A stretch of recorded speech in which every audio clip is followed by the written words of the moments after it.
Good morning. Welcome to the meeting of the Joint Legislative Management Committee. It is April 27th, 2021, and we have a few items on the agenda this morning. And I'm Senator Becca Ballant. I represent Windham County, and I will call this meeting to order.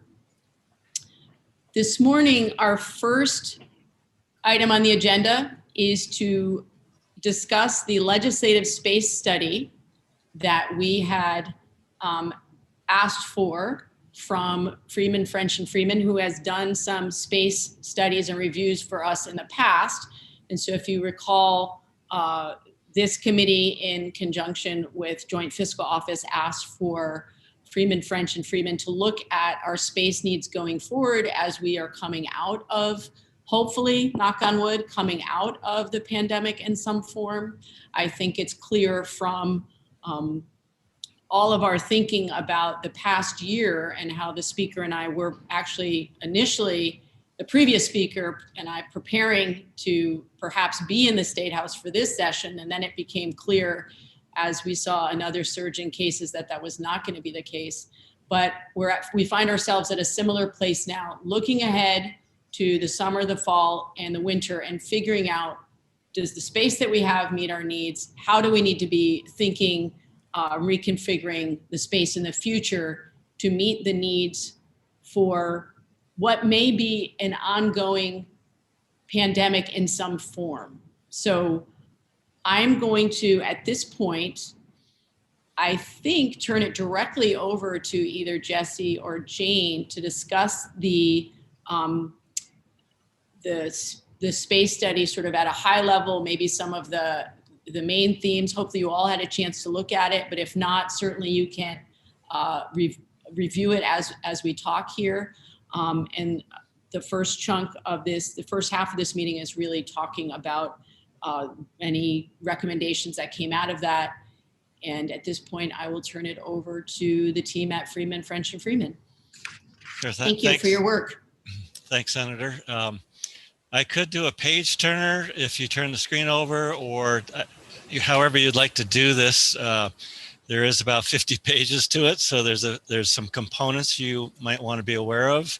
So Jesse, I think that's fine. Why don't we, I know the study is posted to the committee page, but I think it might be helpful. Well, let me pull the crew here. My sense would be to have it on the screen so everyone at home can be looking at it as well.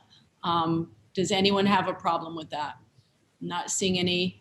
Okay, so that would be great, Jesse, if you'd put it on the screen, and certainly don't feel like you need to go through page by page, but okay, the most important, most salient issues that we should be thinking about. Thank you.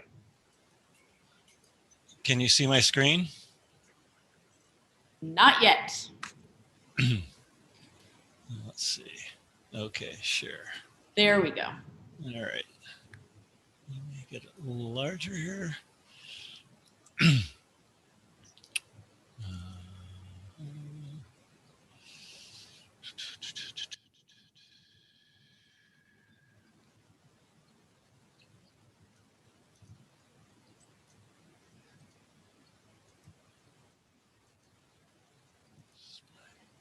going to do two-page view. Is that large enough for you to see? Oh. If you could make it larger, I think that would be helpful.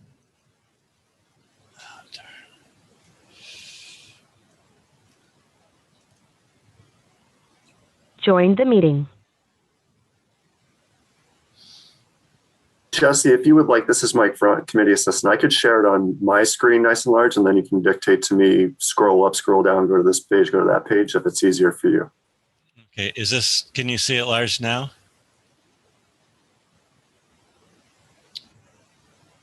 Do you have an ability to maximize that window on your screen? Because it shows your whole desktop.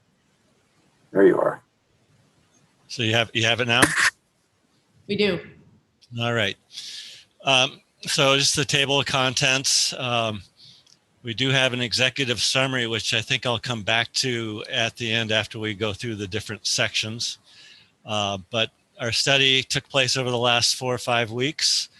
Our charge was to look at a medium-term outcome, which means January, the next legislative section. And then the long term, what could be achieved over 3 to 10 years. What we did was interviewed over 23, had 23 interviews, over 30 people to get input over various areas. We had a questionnaire, which is in the appendix, that you can go see the questions. Many of you actually were interviewed for the report. There's a section on findings and recommendations where we give you a project overview. We break legislative staff areas and public access. And I think one of the important pieces in here is the discussion about committee rooms and larger, what we call hearing rooms, private meeting rooms, lounge and offices.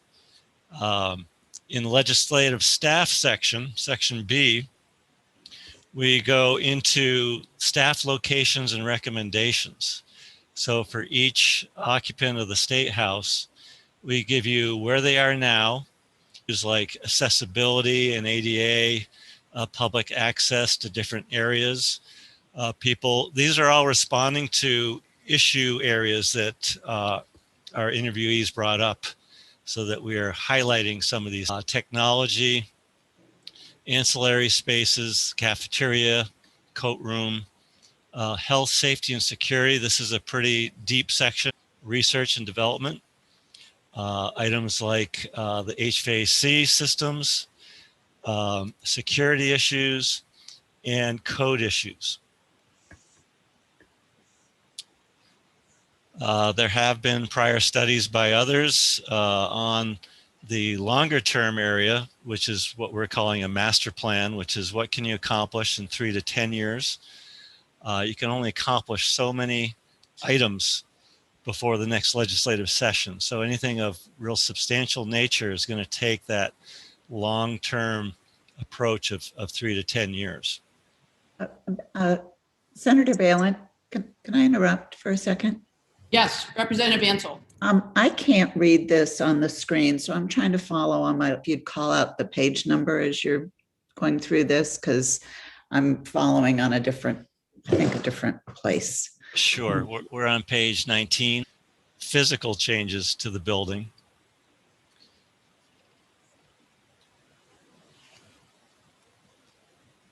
Showing you the different levels, the 3 different levels, occupied levels plus the mezzanine. Hey, Mr. Beck, Yes. if you could pause here, I just received word from inside the State House here that we seem to no longer be live on YouTube. If we could just pause for a moment while I try to troubleshoot that. Mike Ferrant, are you still on the call? Yes, Senator Balint, I am. Everything looks good from my perspective, but I'm going to work with Kevin Moore and troubleshoot this on the back end. Okay, so log off and I will be back with